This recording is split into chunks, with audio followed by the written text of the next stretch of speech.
Segunda de Reis, capítulo 20. Aqui nós encontramos uma profecia que foi dada por Deus, através de Isaías, ao rei Ezequias. O verso número 17 diz: Eis que vêm dias em que tudo quanto houver em tua casa, e o que atesouraram os teus pais até o dia de hoje, será levado à Babilônia, não ficará coisa alguma, disse o Senhor. No verso número 17, vamos prestar atenção a esta palavra e sublinhem estas duas palavras. Verso 17 mais uma vez, e diz: Eis que vêm dias em que tudo, sublinhem a palavra tudo, tudo quanto houver em tua casa e o que atesouraram os teus pais até o dia de hoje, será levado à Babilônia, não ficará coisa alguma. Sublinhem a frase, não ficará coisa alguma. E o verso número 18 diz: E ainda até de teus filhos que procederão de ti, e que tu gerarás,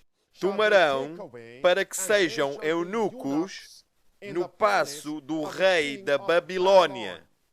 Na semana passada nós vimos esta profecia, e nós vimos, enquanto olhávamos para esta profecia, que esta profecia teve o seu princípio nos dias de Daniel e dos 3 hebreus, no reinado do rei Joaquim. Mantenham-se em 2 de Reis e vamos abrir as nossas Bíblias em Daniel capítulo 1. A semana passada nós vimos o primeiro de 3 cercos.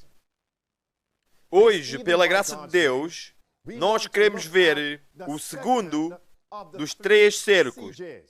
A semana passada nós vimos que o primeiro cerco aponta para um período no tempo, na história do Adventismo do 7º dia.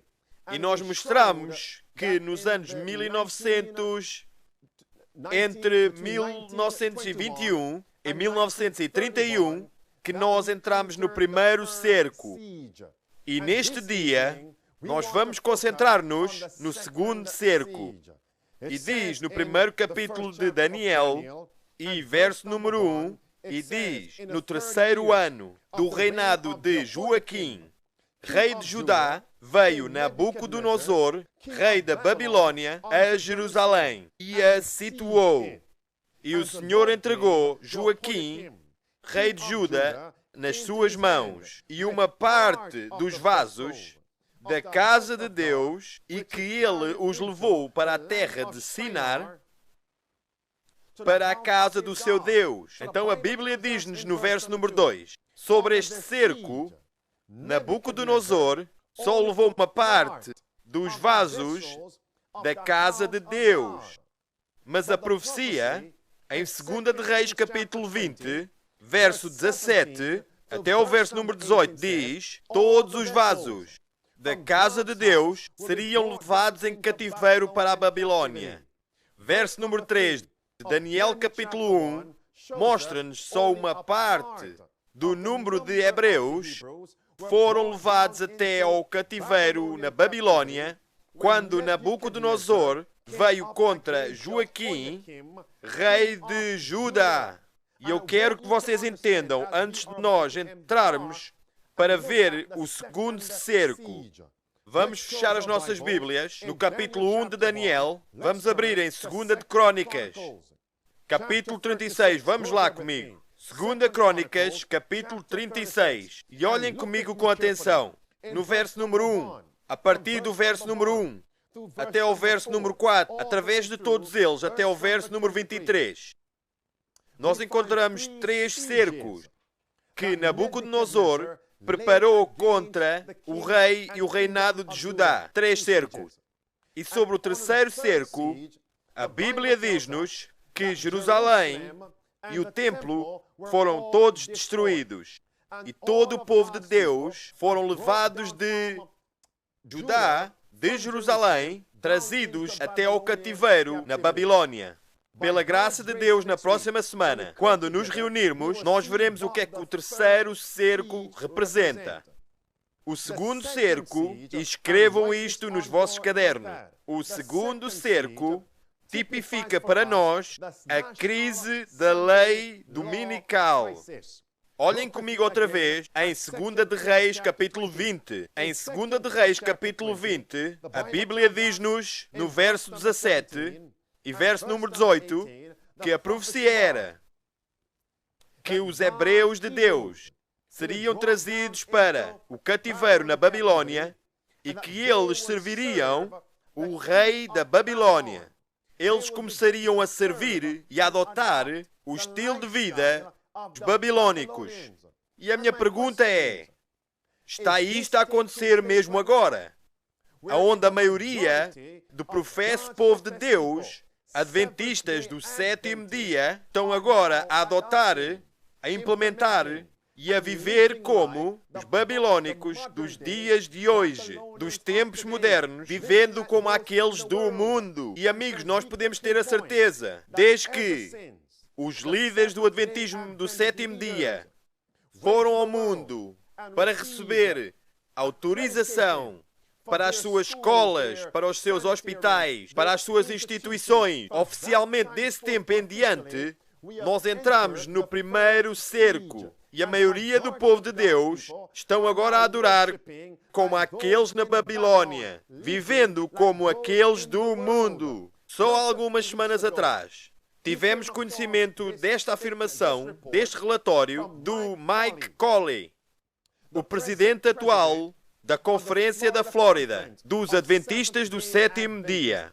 E este relatório mostra-nos claramente que a maioria dos Adventistas do Sétimo Dia estão agora a adorar no altar de Baal, agora vivendo como aqueles do mundo, abertamente, rebelião contra Deus. E diz assim, citando Mike Colley, ele diz, olhando com atenção, a Igreja Adventista, hoje, no norte da América, revela que a Igreja está a precisar de uma profunda mudança se quiser se manter viável em completar a sua missão, especialmente em alcançar pessoas debaixo da idade dos 40, agora e enquanto eles envelhecem.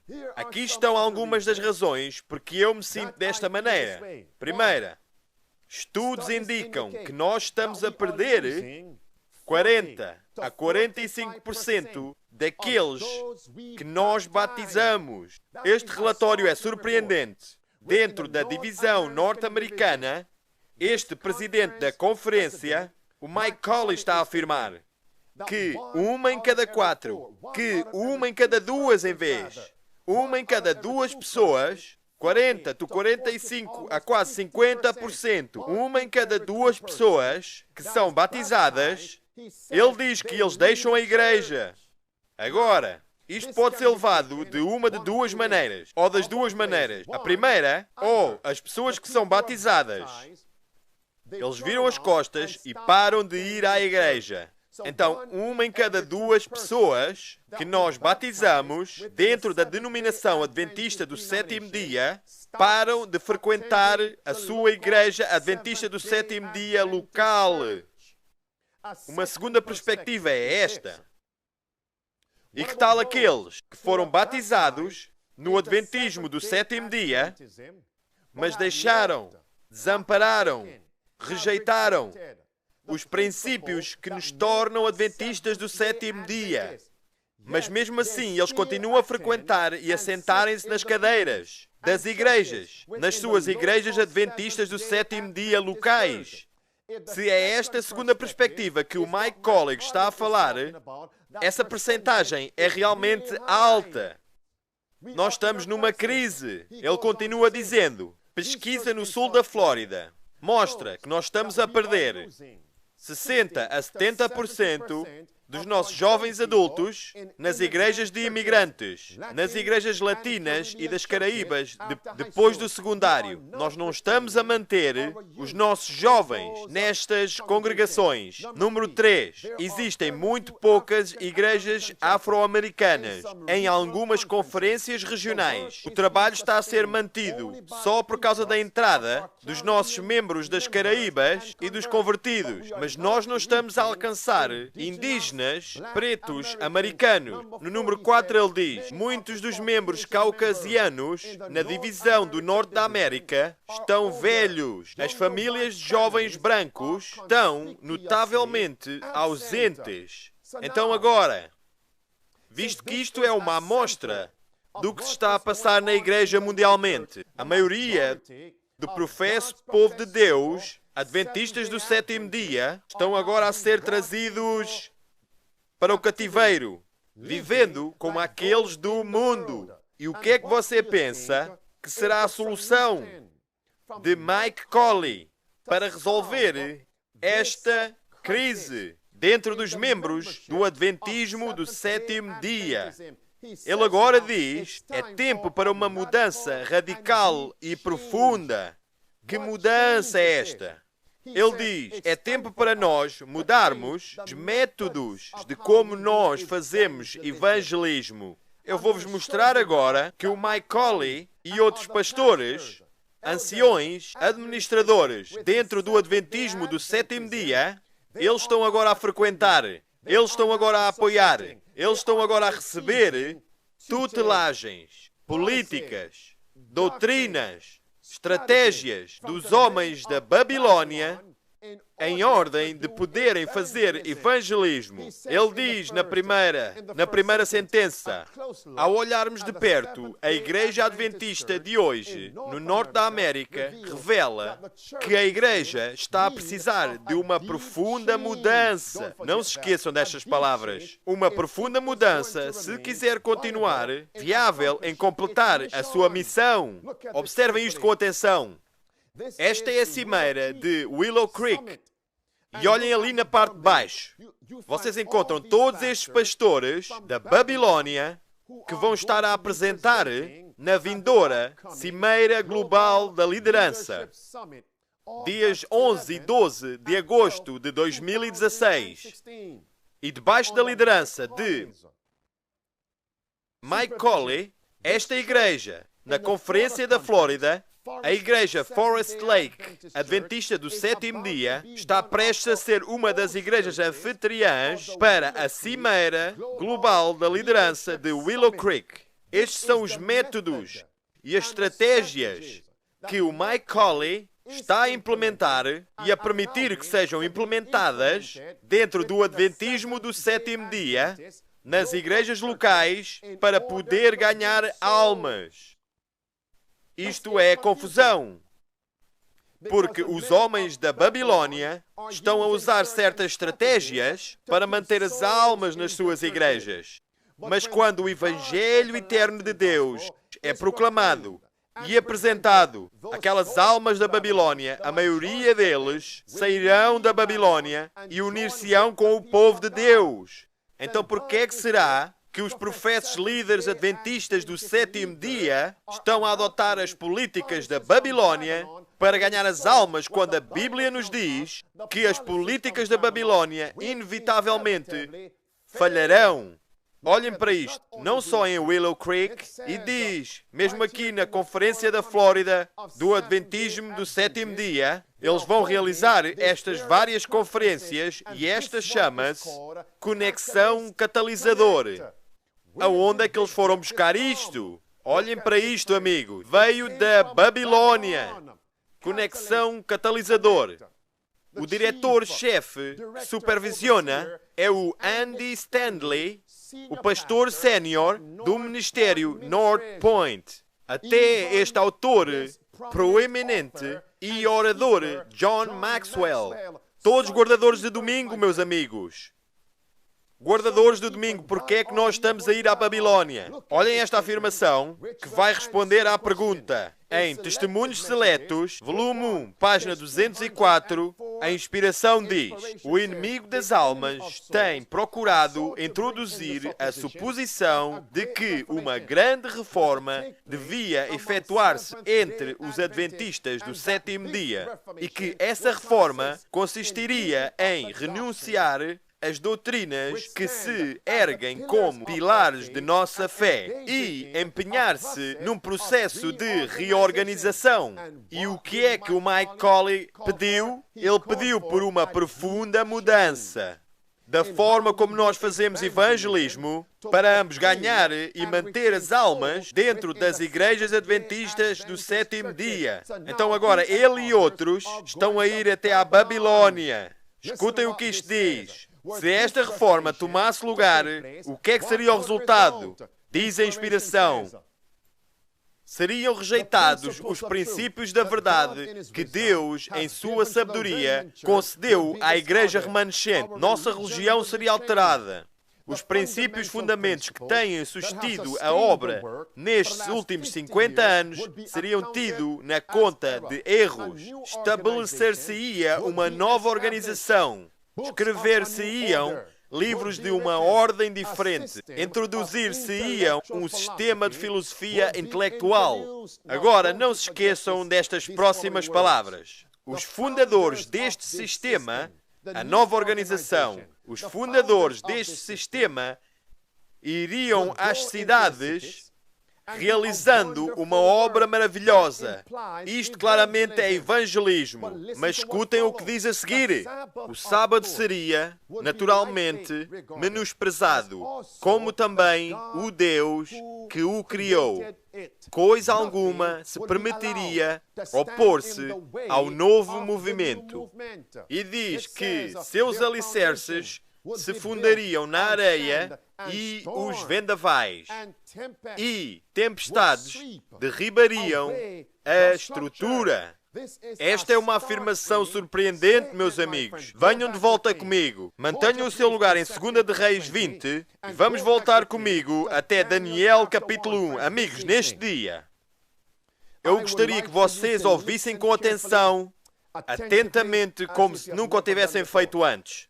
Nós queremos ter a certeza de que as mensagens que Deus está a partilhar com os Save to Serve locais e os Save to Serve internacionais, de que estas mensagens vêm do lugar santíssimo do santuário celestial. Nós queremos ter a certeza que as mensagens que o vosso verdadeiramente está a enfatizar são as mensagens que o povo de Deus precisa de ouvir nestes momentos finais da história da Terra.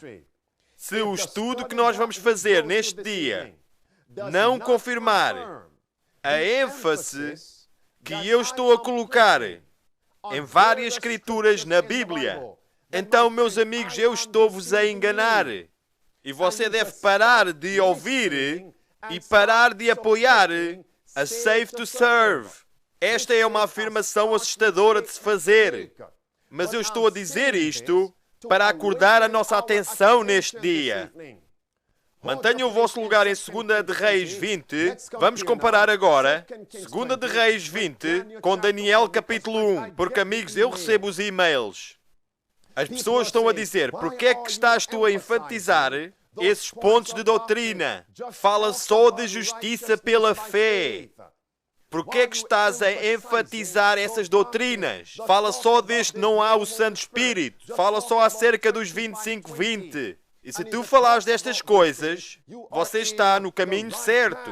Mas todas essas coisas que tu estás a enfatizar, Pastor Henriques, essas coisas não são coisas que deviam ser salientadas. Amigos, ao longo do estudo neste dia, eu quero que vejam o que é que a palavra de Deus diz que são as doutrinas que nós agora devíamos estar a enfatizar. Amigos, vocês estão a ouvir neste dia. Olhem aqui, na Bíblia, no primeiro capítulo de Daniel, verso número 2. E no verso número 3 diz que só uma parte dos vasos da casa de Deus foram levados para o cativeiro na Babilônia.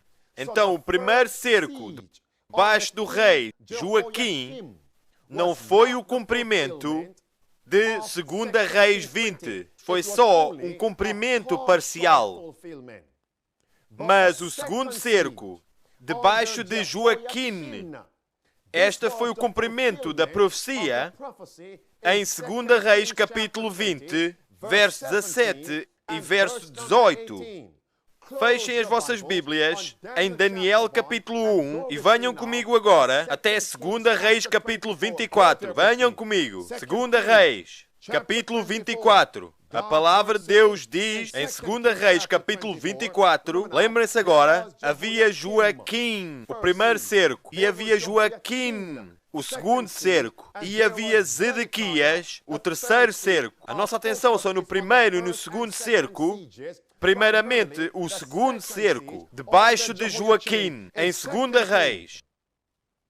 2 Reis, capítulo 24, olhem no verso número 10. Isto diz, e naquele tempo viram os servos de Nabucodonosor, rei de Babilônia, a Jerusalém, e a cidade foi cercada. Verso 11. Nabucodonosor, rei da Babilônia, veio contra a cidade, e os seus servos cercaram Judá e Jerusalém. E no verso número 12, então saiu Joaquim, rei de Judá, ao rei de Babilônia. E vamos passar para o verso 13. E o verso 13 diz, e tirou dali todos, sublinhem todos, todos os tesouros da casa do Senhor e os tesouros da casa do rei, e fendeu todos os vasos de ouro. Vamos passar até o verso 14. E Nabucodonosor e transportou a toda a Jerusalém, como também a todos os príncipes e a todos os homens valorosos, 10.000 presos, e todos os carpinteiros e ferreiros. Ninguém, sublinha ninguém, ninguém ficou, cumprindo 2 Reis, capítulo 20, verso 17 e o verso número 18. Nada ficaria sobre qual rei?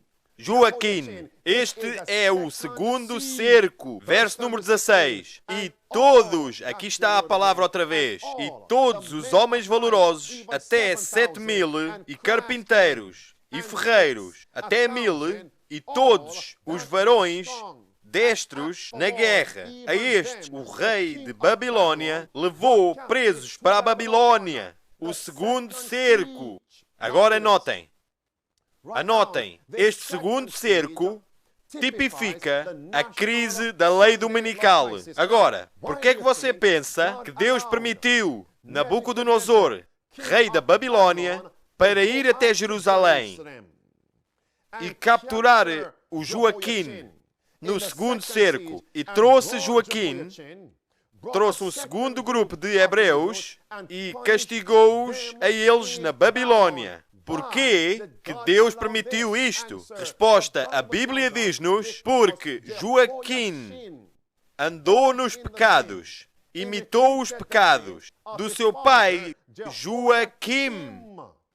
Amigos, eu quero que vocês notem isto, amigos. Deus permitiu o rei da antiga Babilônia para vir e punir os hebreus por causa dos pecados dos hebreus. Está este ponto claro. Por que é que eu estou a salientar isto?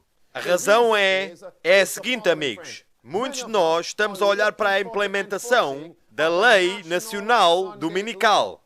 A Lei Nacional Dominical vai se tornar uma realidade quando os pecados na igreja começarem a imitar os pecados de Joaquim e de Joaquim. E nós, escutem-me, e nós temos aqueles que se dizem pregadores da verdade presente, que estão a falar da vindoura crise da lei dominical.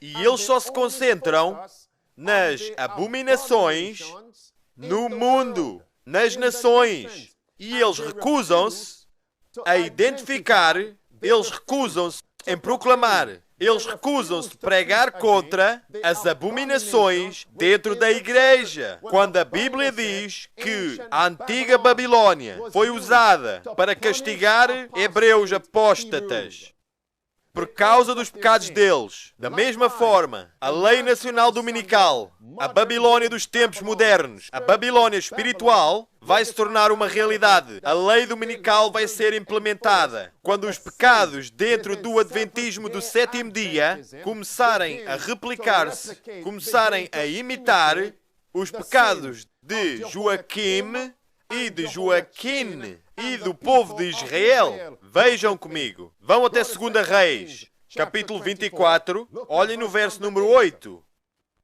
Estes versos confirmam que Joaquim andou nos pecados de Joaquim, o seu pai. Verso 8. Tinha Joaquim 18 anos de idade quando ele começou a reinar, e reinou 3 meses em Jerusalém, e era o nome de sua mãe. Verso número 9. E o Joaquim fez aquilo que parecia mal aos olhos do Senhor, conforme tudo quanto fizera seu pai, em singular, seu pai fizera. Então, o que é que causou o segundo cerco? Joaquim imitou os pecados de Joaquim. Ok. Então, qual é que eram os pecados de Joaquim?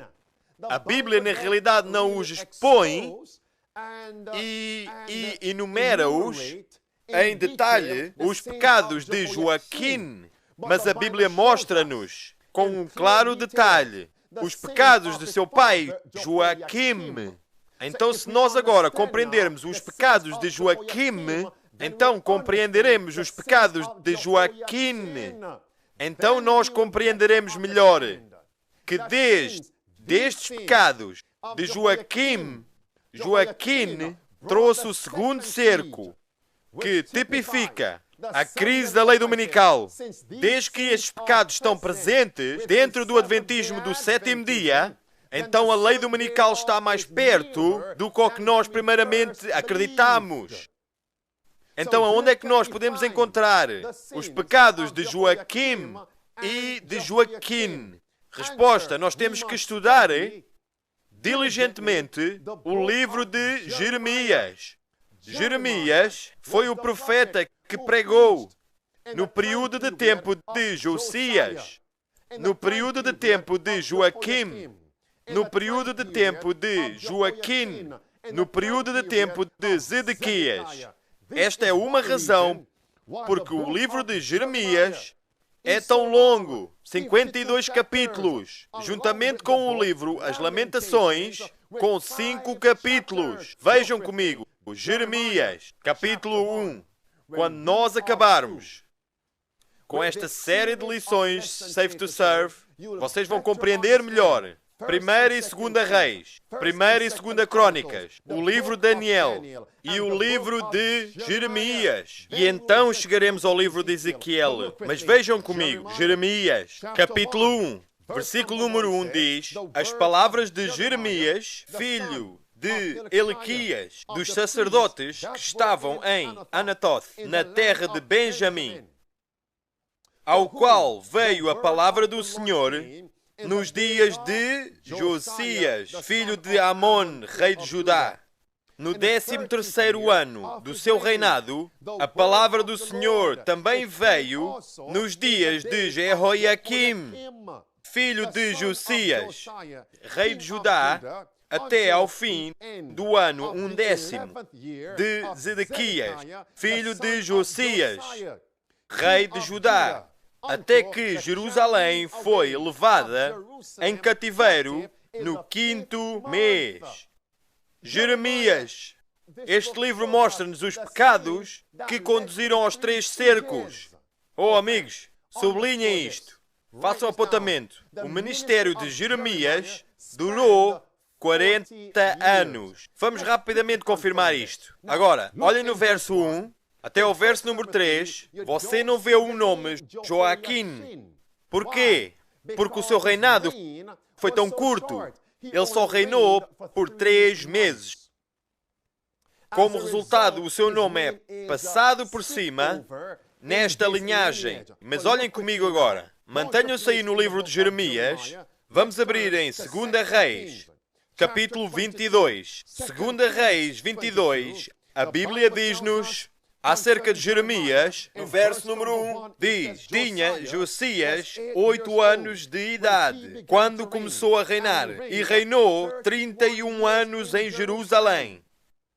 Mas Jeremias capítulo 1, verso 1 até o verso 3 diz que Jeremias começou a ministrar publicamente no 13º ano do reinado de Josias.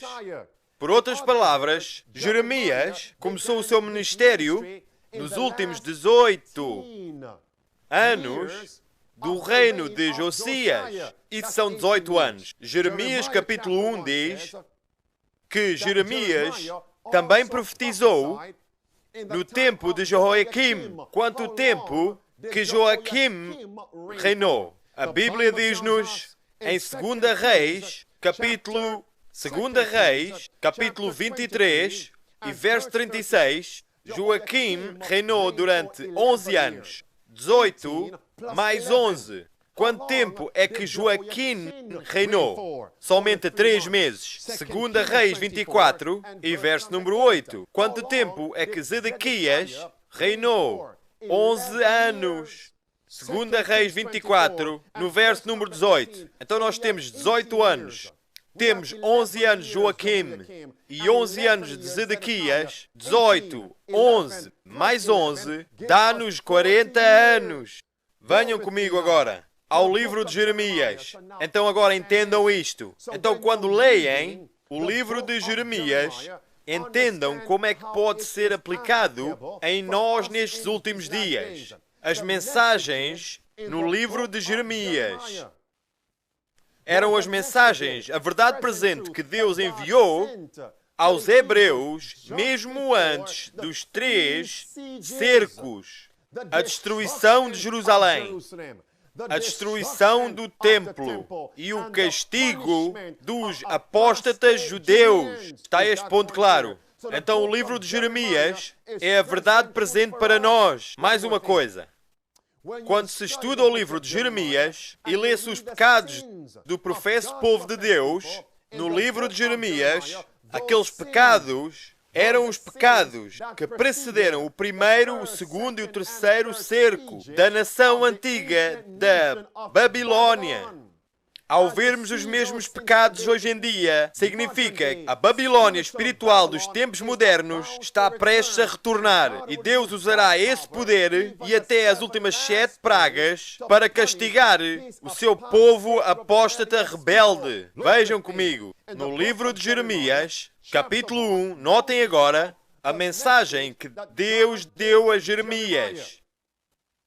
E o que vocês devem de tomar nota nos vossos cadernos é que a mesma mensagem que Deus deu a Jeremias para dar a Joaquim, para dar a Joaquim e para dar a Zedequias, essas mensagens também eram para o mundo, as nações e os reinos. E porquê é que é isto importante? Porque muitas pessoas dizem que eu não quero trazer visitantes para a Save to Serve, porque essas mensagens do pastor Henriques são só para os adventistas do 7º dia. Você está enganado se acredita nisso. A Bíblia, quando você olha para a Bíblia, de Gênesis até ao livro de Malaquias, em primeiro lugar, essas escrituras, principalmente, são acerca dos israelitas. Neste dia, nós não somos israelitas, mas as mesmas mensagens para Israel também são aplicáveis a todo o mundo hoje em dia. Será que isso faz sentido para você? Jeremias capítulo 1. As pessoas estão enganadas, meus amigos. Nós temos de ter a certeza daquilo que estamos a ouvir. São as mensagens que temos que enfatizar, estudando e, pela graça de Deus, acreditando e proclamando-a nestes últimos dias. Verso número 9 diz: Mas o Senhor me disse,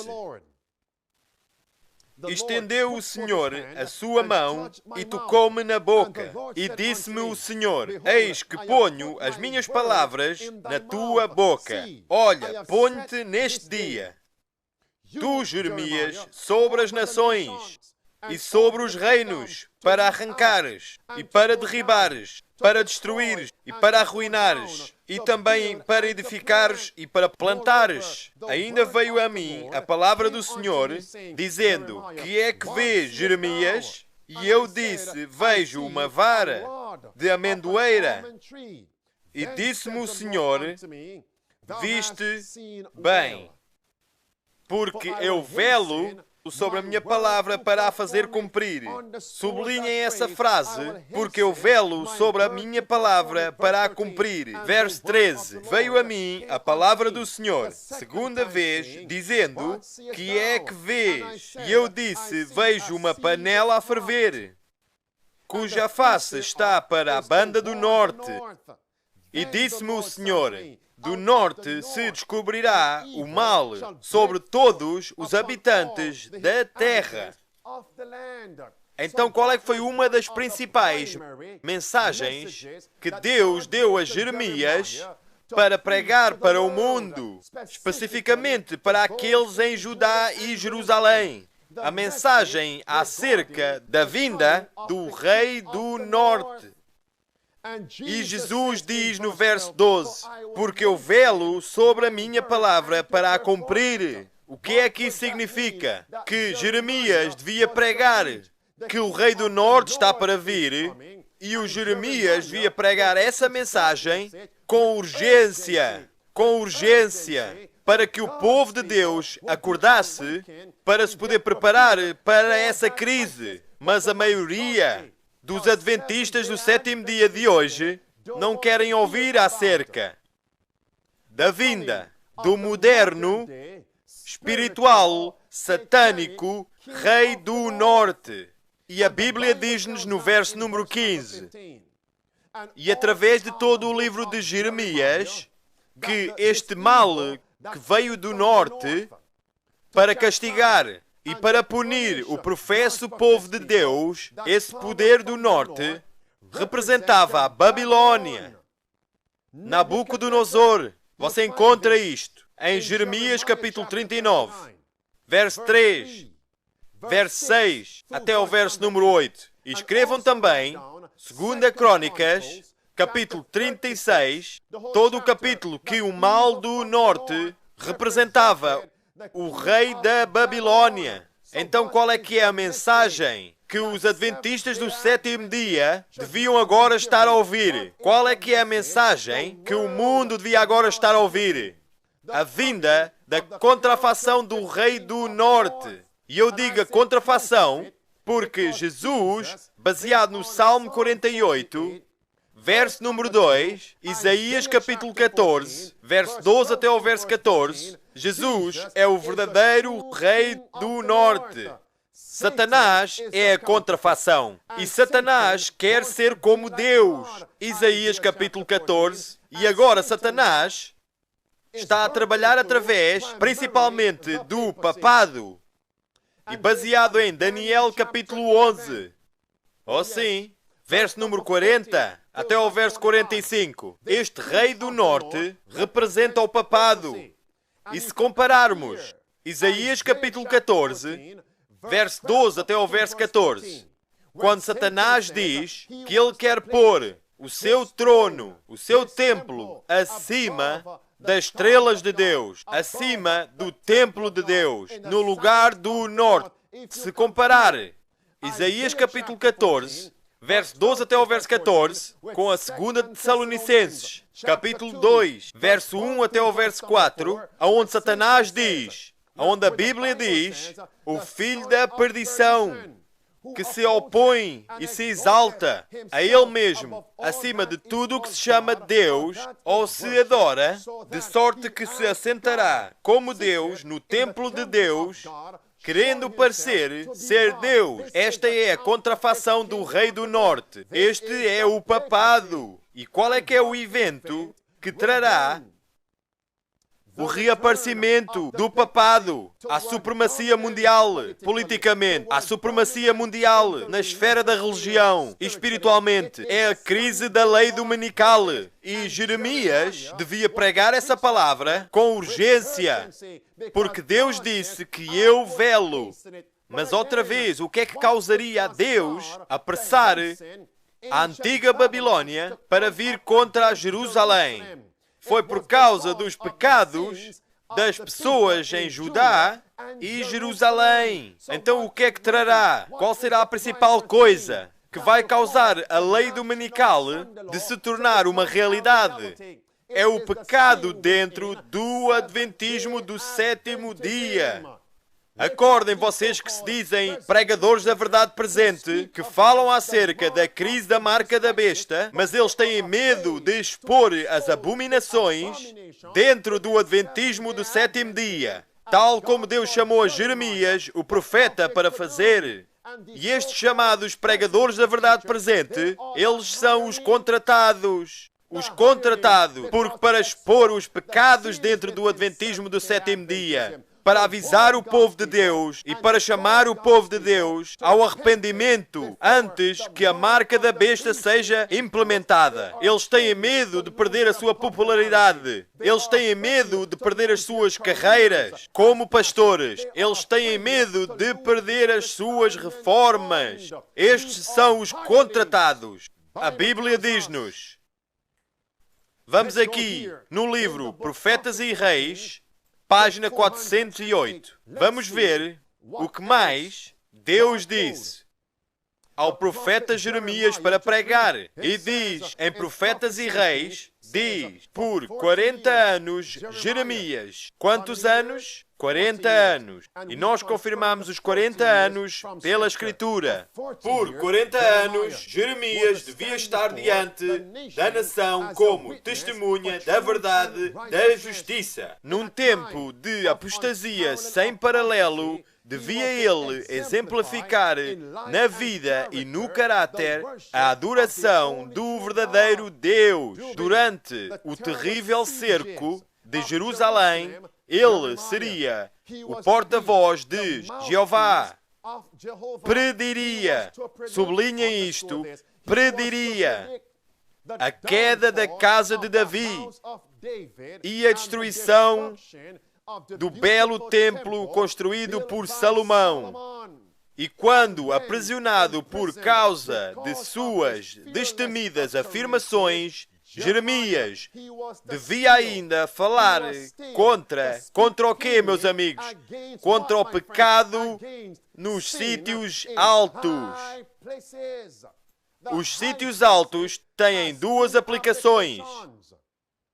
Os sítios altos representam os gabinetes dos administradores dentro do adventismo do sétimo dia. Os sítios altos também representam os sítios onde os sacrifícios eram praticados, onde a adoração tomava lugar, onde a educação era dada. Então Jeremias, e havia bons sítios altos, e haviam sítios altos apóstatas e abomináveis. Então Deus chamou a Jeremias para pregar contra os pecados nos sítios altos, para expor os pecados dentro das igrejas adventistas do sétimo dia daqueles dias, no reinado de Joaquim e do reinado de Joaquim. Vamos voltar a estas afirmações. E diz Jeremias, ele era para prever a queda da casa de Davi e a destruição do belo templo construído por Salomão.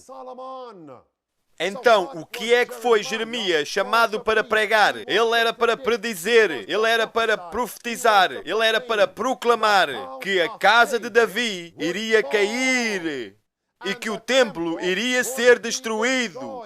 Será que há uma aplicação dessa parte da mensagem de Jeremias que tem que ser proclamada hoje, antes que a provação humana encerre? Sim, e esse ponto é que nós devemos dizer ao professo povo de Deus, dizer aos adventistas do sétimo dia, se eles continuarem em rebelião contra Deus, que eles cairão.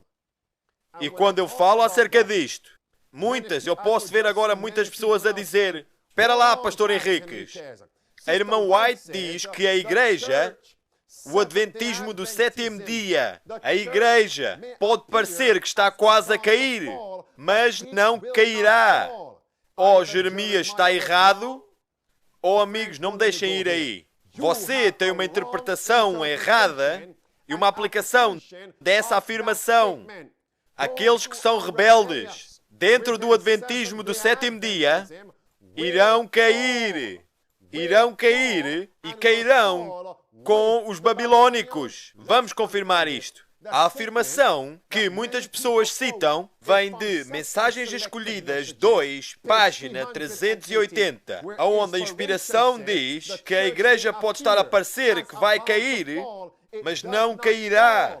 Mas essa afirmação tem um contexto, um período de tempo. E o contexto e o período de tempo é a crise da lei nacional dominical, meus amigos. Mas as pessoas querem citar essa afirmação e aplicá-la agora. E dizem, não pregues e digas que os adventistas do sétimo dia cairão. Não digas isso, porque a irmã White diz que a igreja pode parecer como se estivesse a cair. Muito de repente, eles já podem citar Ellen White, quando anteriormente eles rejeitaram os escritos da Ellen White. Vejam, olhem para esta afirmação aqui. E diz, devemos estar prontos e aguardando as ordens de Deus. Porquê? As nações serão agitadas até ao centro. Retirar-se-á o apoio aos que proclamam a única norma de justiça divina, o único seguro teste do caráter. E todos quantos não se curvarem ao decreto dos concílios nacionais e obedecerem às leis nacionais para exaltar o sábado instituído pelo homem do pecado, para menosprezar o santo dia de Deus, sentirão não somente o poder opressivo do papado, mas do mundo protestante, a imagem da besta. Satanás operará seus milagres para enganar, estabelecerá seu poder como supremo. A igreja talvez pareça como prestes a cair, mas não cairá. Ela permanece, ao passo que os pecadores de Sião serão lançados fora do joeiramento, a palha separada do trigo precioso. É esse um transe terrível. Não obstante, importa que tenha lugar. Então, quando é que essa afirmação encontra o seu cumprimento, a igreja pode parecer que vai cair, mas não cairá. É quando a marca da besta for implementada. Eu quero que vejam isto, amigos.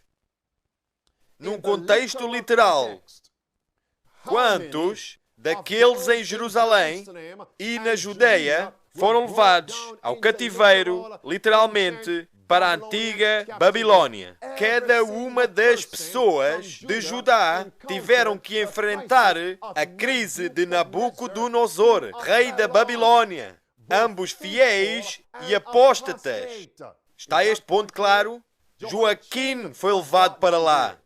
E até Jeremias foi levado para lá. Na aplicação, todo o povo de Deus, ambos fiéis e rebeldes, todos encontrarão a crise da marca da besta. Eu quero que vejam isto agora. Quando eles todos foram levados para o cativeiro na Babilônia, a Bíblia diz-nos, depois de 70 anos, um remanescente de fiéis voltaram para Jerusalém para reconstruir o templo e para conduzirem verdadeira adoração. Quantos? Só um remanescente, um pequeno número. O que é que aconteceu aos outros? O que é que aconteceu aos outros hebreus? A Bíblia diz-nos que eles continuaram na Babilônia e eles continuaram a viver e a adorar como aqueles da Babilônia. Qual é que é a aplicação? Quando a marca da besta for implementada e todo o povo de Deus tiverem que enfrentar a crise da marca da besta, a maioria será sacudida e peneirados.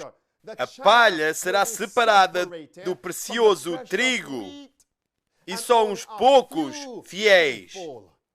Deus irá agora entornar a chuva serôdia num poder total, numa medida completa. Eles irão então dar a última chamada e reconstruir, não um templo literal, mas eles reconstruirão o templo de Deus, que inclui as pessoas. Sim, meus amigos, só um resto. Então Deus irá dizer, capítulo 14 do Apocalipse, verso 9 até o verso número 12, aqui está a paciência dos santos. Aqui estão eles que guardam os mandamentos de Deus e têm a fé de Jesus Cristo. Está esse ponto claro? Então agora vamos dar uma olhada. Qual é que eram os pecados de Joaquim e de Joaquim que trouxeram os cercos? E vamos ver se estes pecados são prevalentes hoje. Vamos dar uma olhada. Jeremias capítulo 7. Vamos lá comigo. Jeremias capítulo 7. E olhem comigo no verso número 1. E diz: e nós queremos ver se estas são as mensagens que nós devíamos estar a ouvir, a estudar e a proclamar agora. Verso número 1. A palavra que foi dita a Jeremias. Verso 2. Põe-te à porta da casa do Senhor. Verso 3. Assim diz o Senhor, o Deus de Israel: melhorai os vossos caminhos e as vossas obras, e vos farei habitar neste lugar. Então, qual é que era a mensagem de Jeremias? Uma parte dela. Ele dizia: arrependam-se, melhorai os vossos caminhos. Verso 4. Não vos fieis em palavras falsas, dizendo: templo do Senhor, o templo do Senhor, templo do Senhor é este. Então, o que é que estavam aqueles em Jerusalém e na Judeia a proclamar? Eles estavam a dizer: nós somos o templo de Deus, nós somos a igreja de Deus. Verso número 8. Jeremias diz: eis que vós confiais em palavras falsas, que para nada são proveitosas. Furtareis vós, sublinhem estas palavras, furtareis vós e matareis, e cometereis adultério, e jurareis falsamente, e queimarás incenso a Baal, e andareis após outros deuses, e diz: e andareis após outros deuses, de quem não conhecestes, e então vireis e vos poreis diante de mim, nesta casa, que se chama pelo meu nome, e direis: somos livres, podemos fazer todas estas abominações. É, pois, esta casa, que se chama pelo meu nome, uma caverna de salteadores, aos vossos olhos, eis que eu mesmo vi isto, diz o Senhor. Então o que é que Deus disse através de Jeremias? Ele disse que os líderes tinham feito a igreja uma caverna de salteadores. O que é que vos vem à mente?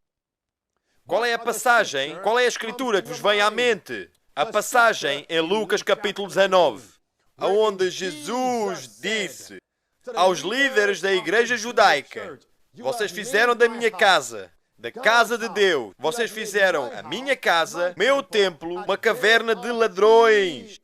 Sublinhem isto, então.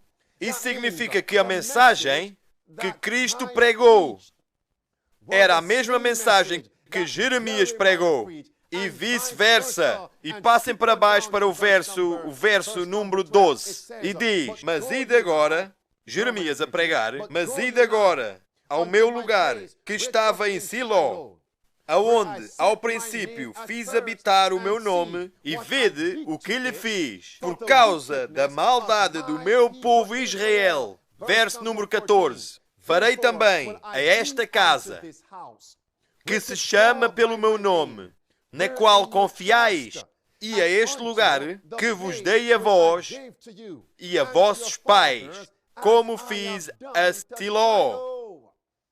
O que é que aconteceu a Siló? Será que Siló caiu? Meus amigos, 1 Samuel diz-nos que Siló caiu. A Bíblia diz-nos: Deus permitiu que os filistinos fossem contra Israel e Siló caiu. Quem é que eram os responsáveis em Siló? A Bíblia diz-nos que era Eli, era Ofni e Finéias. Então a Bíblia está-nos a dizer que os mesmos pecados de Eli, Ofni e Finéias também eram prevalentes, também foram repetidos nos dias de Jeremias. E os pecados de Eli, Ofni e Finéias também eram prevalentes, também foram repetidos nos dias do ministério terrestre de Cristo. esses mesmos pecados de Eli, Hofni e Finéias também serão prevalentes hoje. Agora, por que é que Siló caiu? A Bíblia diz-nos, por causa de Eli, recusou-se em checar as apostasias que os seus filhos estavam a fazer na igreja.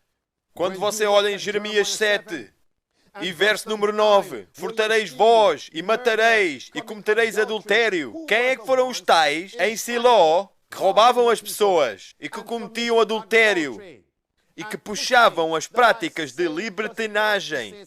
Em Siló eram os filhos de Eli. E o Eli recusou-se em remover os pastores apóstatas, os pregadores apóstatas. Eu penso se haverá uma aplicação para hoje. Mantenha o vosso lugar no livro de Jeremias, capítulo 7. Vamos agora para 1 de Samuel, capítulo 2. Em 1 de Samuel, capítulo 2. E diz aqui no verso número 12: os filhos de Eli eram filhos de Belial. Então porquê que Siló caiu? Quem eram os filhos de Belial? Os filhos de Belial eram indivíduos que se embriagavam com o vinho. Então agora hoje, os líderes também estarão embriagados com o vinho. Literalmente, eles bebem álcool e também participam das falsas doutrinas de Babilônia. Os filhos de Belial, eles também eram bissexuais e homossexuais. Então, o que é que será visto a vir para dentro da denominação adventista do sétimo dia?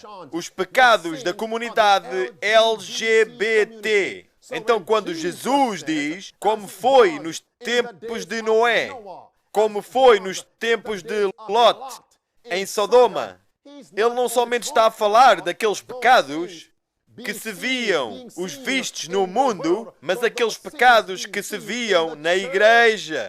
E quando isto acontecer, nós podemos olhar o moderno, a contrafação, o rei da Babilônia, o rei do norte, a aproximar-se. A lei dominical está próxima. Verso número 22. Os filhos de Eli, eles estavam a cometer libertinagem na igreja. O verso número 17 diz que as pessoas, eles pararam de frequentar os templos adventistas do sétimo dia, locais, sinagogas, igrejas daqueles tempos. E Deus levantou um profeta, baseado em Jeremias, capítulo 7, e verso número 13. Deus levantou um profeta e enviou esse profeta para avisar e para repreender e para reprovar Eli. Eli para com a apostasia. E a Bíblia diz-nos que o Eli recusou-se em parar e remover os seus filhos, os apóstatas, de pairar e ter autoridade na igreja. Vocês sabem porque é que Eli recusou-se para checar as apostasias de entre os seus filhos? Quem é que sabe porquê?